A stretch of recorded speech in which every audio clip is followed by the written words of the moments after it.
So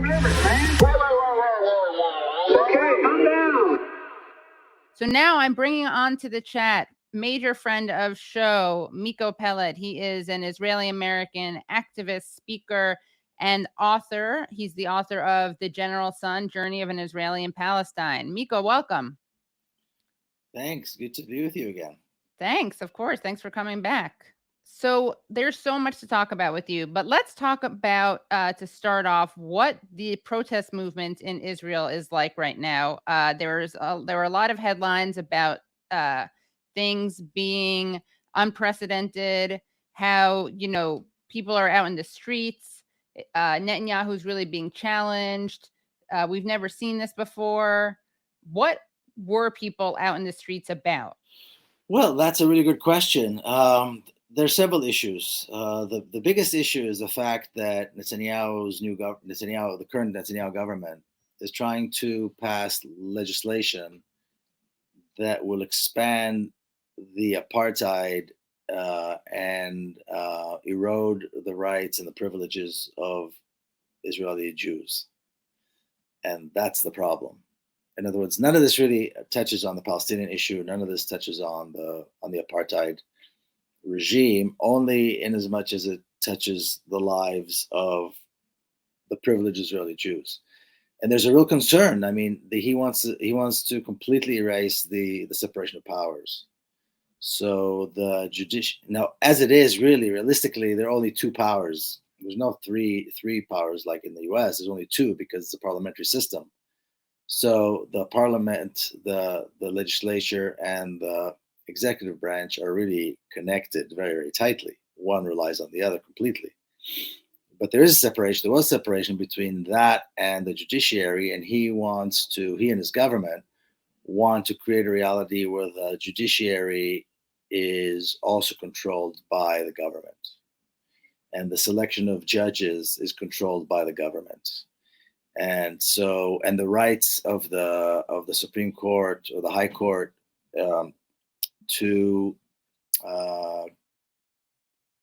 strike down laws that are deemed unconstitutional, that is going to be erased. So these are things that make it very, very dangerous if you're an Israeli citizen living in what you think is a democracy, because for Israeli Jews, it is a democracy. And that's what it's about. That's one part of it. The other part of it is that the Israelis that did not vote for Netanyahu and for that Netanyahu bloc of these rabid, radical fascists who are now in a coalition with government, they don't like these new faces. They don't want these faces that seem to be unstatesmanlike.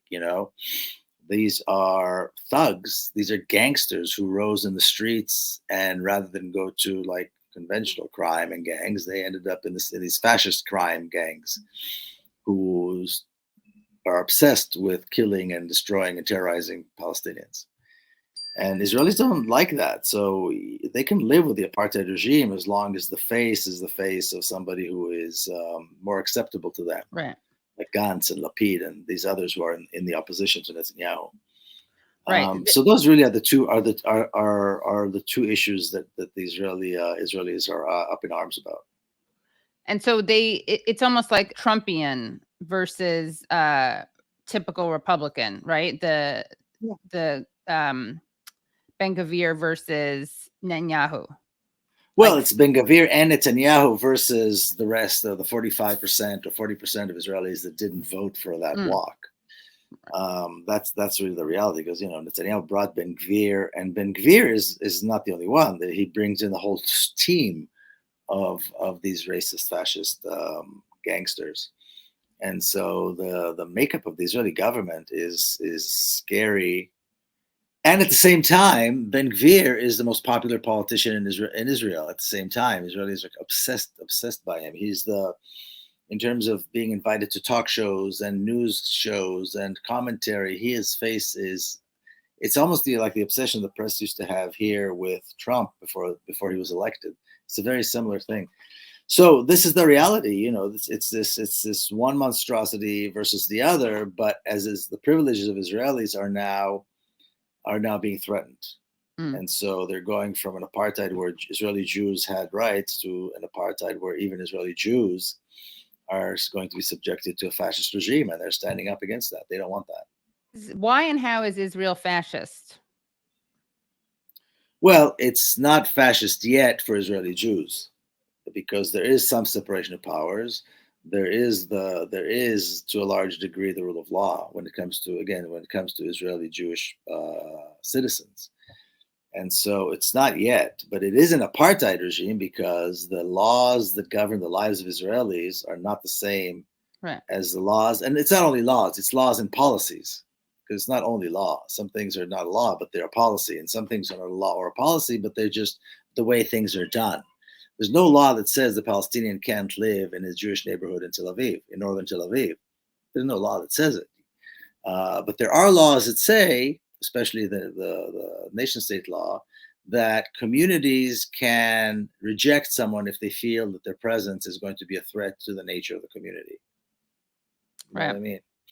So it's an apartheid regime, but for Israeli Jews up to this point, it was a democracy. Right. I mean, it seems like it's fascist it's a fascist treatment of Palestinians, right? So Israeli Jews may not be living under fascism, but Palestinians certainly are living under a it's interesting. I'm just going to the Merriam-Webster definition of fascism. I mean, I think looking for a perfect definition is hard. But I mean, if we can describe it what it is, I don't think we need, to pinpoint a particular. It's an apartheid regime, and apartheid is a crime against humanity. Right, but I actually think there is more from fascism in it because it's a political philosophy, movement, or regime that exalts nation and often race above the individual. Oh, without any doubt, without question. Yes, of course, without any question, of course. I mean, absolutely, which is always just so fascinating and like despicable because Israel, of course, prides itself on its alleged rule of law and respect for democracy and rules-based order, and then they have this. I mean, obviously, this is something and my viewers know too.